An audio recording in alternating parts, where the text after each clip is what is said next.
startavo ne taip daug, 14-15 metų iškasė tą karjerą.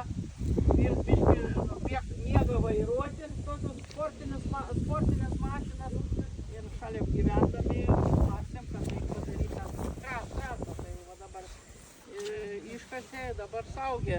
Žmonės, kaip sakau, smėlė dėdžiai žaidžia. Vyks varžybas, sekmadienį išvažiuojam į Telšius, yra mūsų 4. etapas Žemaitijos taurės.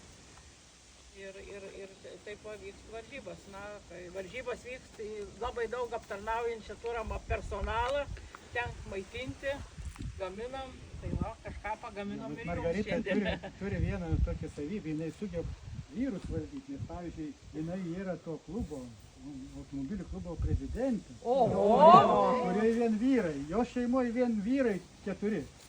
Ir jinai vadovauja visam tam paradui. Kažkaip mėgstu suvaldyti vyrus. Akmenį tokios moteris yra, iš tikrųjų, kurios, pavyzdžiui, galiu pasakyti dar vieną dalyką. Pavyzdžiui, iš Lazdijų pas mus yra atkeliavęs žentas Vladimiras Silvaško.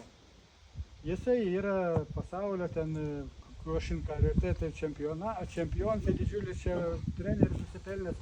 Bet kas atvedė, taigi mūsų moteris atvedė iš... Tai kas čia daugiau gali išvesti iš Lazdijų? Kas gali ištraukti iš Lazdijų, jokos tai ne moteris?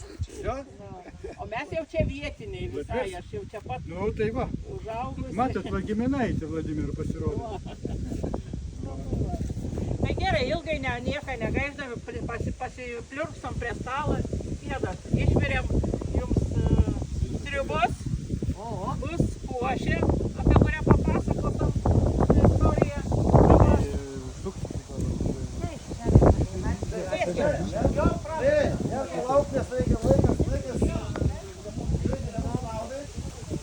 Prašom, užimat vietas.